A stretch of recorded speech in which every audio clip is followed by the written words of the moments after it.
Hello, you are most welcome to Technical Pathfinder, the Learning Center. In numerical series, we are going to solve one more numerical from electrical machines. In example 6.14, it is given a 60 kilowatt 400 volt 3 phase 6 pole 50 Hz wound rotor induction motor has full load slip is 4% and operating at rated voltage and frequency with rotor winding short circuited at slip rings. The slip at maximum torque is 0.2. Stator resistance and rotational losses are neglected. We have to determine A. The maximum torque. Option B. Full load rotor ohmic losses. If resistance is doubled by adding external resistance, then we have to determine for the same rated output power. Option C. Slip at maximum torque. D. Full load slip. E. Full load torque. At the beginning of numerical, we have to find the synchronous speed. So Ns equal to 120 F upon P, 50 divided by pole is 6, so 1000 rpm. In radian per second, omega s equal to 2 pi into ns by 60. So synchronous speed in radian per second is 104.72 radian per second. Slip given is 4%, so running speed is 1 minus slip 0.04 multiplied by omega s equal to 100.53 radian per second. We get running speed. Now power developed is equal to mechanical power, which is given 60 kilowatt, 60,000 watts. It is equal to mechanical power or developed power equal to running speed in radian per second multiplied by torque at full load.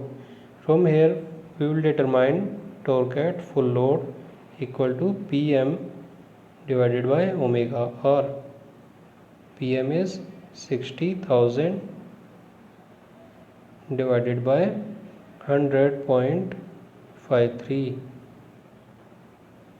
So answer is equal to 596.84 Newton meter.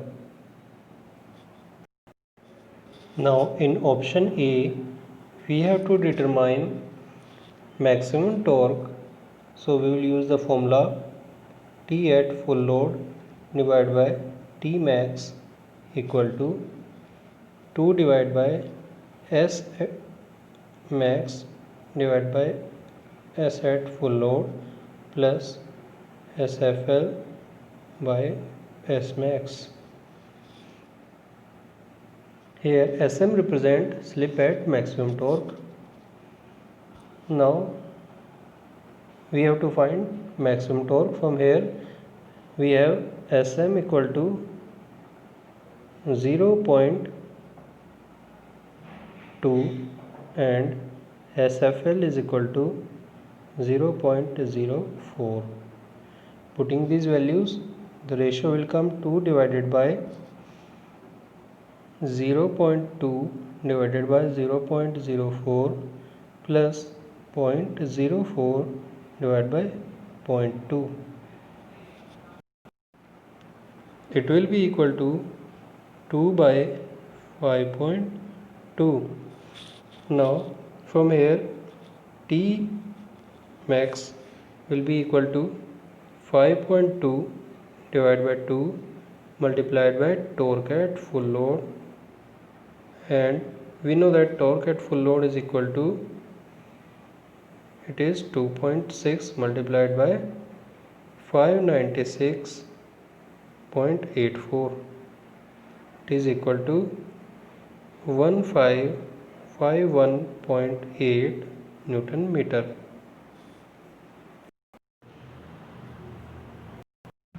For option B,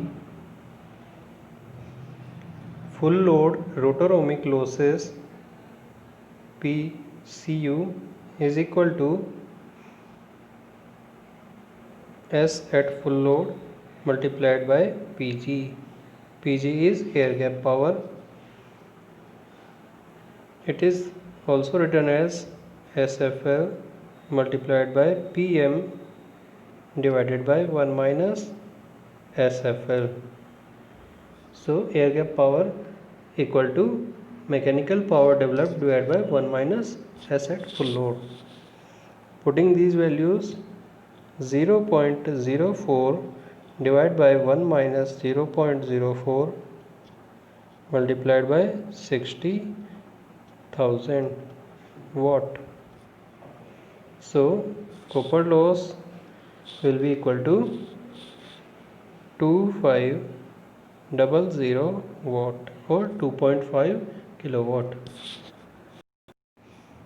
In option C, we have to find slip at maximum torque. Here a rotor resistance is inserted and doubled with as previous one. So in option C we have to find slip at maximum torque. In previous case slip at maximum torque is 0.2 and now resistance is doubled. So we know that for option C, slip at maximum torque is equal to R2 by X when stator resistance is neglected. So S at maximum torque is directly proportional to R2, and if the resistance, rotor resistance, is doubled, so slip at maximum torque will also be doubled of previous one. So we know that previous slip at maximum torque Sm is equal to 0.2. So now Sm dash is equal to 2 times of 0.2, it is equal to 0.4. This is the answer of option C.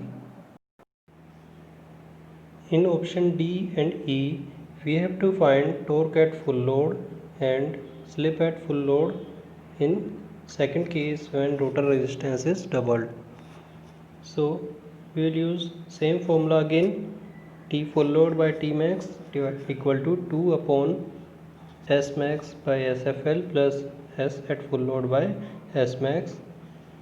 This is slip and torques are in second case. I am using dash.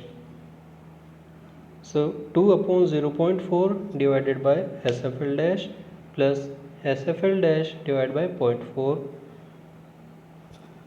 Torque at full load in second case will come out 2 multiplied by 0.4 SFL dash divided by SFL dash square plus 0.16 multiplied by maximum torque in second case, and maximum torque is 1551.8. Multiplying it we get equation number 1. Now developed power is same in the two cases. It is given in the problem. It is 60 kilowatt. It is equal to speed, running speed in second case and full load torque in second case. So full load torque TFL dash equal to 60,000 divided by omega R dash equal to omega S multiplied by 1 minus SFL dash. This we consider equation number second. Now from equating first and second, we will equate T at full load in second case. We get 60 kilowatt 60,000 divided by omega S multiplied by 1 minus S at full load dash equal to 1241.44 SFL dash divided by SFL dash square plus 0.16. By cross multiplying this we get this equation the quadratic equation 3.167 SFL dash square minus 2.167 SFL dash plus 0.16 equal to 0. Solving the quadratic equation, we get two roots 0.084 and 0.6. This is incorrect. 0.084 is correct. We will put this value in equation number this. Here SFL dash is 0.084. So torque at full load in second case will come out as 60,000 divided by 104.72 multiplied by 1 minus 0.084. It is equal to 625.5 Newton meter. So for option D, answer is 0.084, and for option E, answer is 625.5 Newton meter. That's all in this session. We will take some more problems in next videos, and if anyone have some doubts, then ask in comment section. I will try to rectify it. Thanks for watching. Stay connected and keep practicing.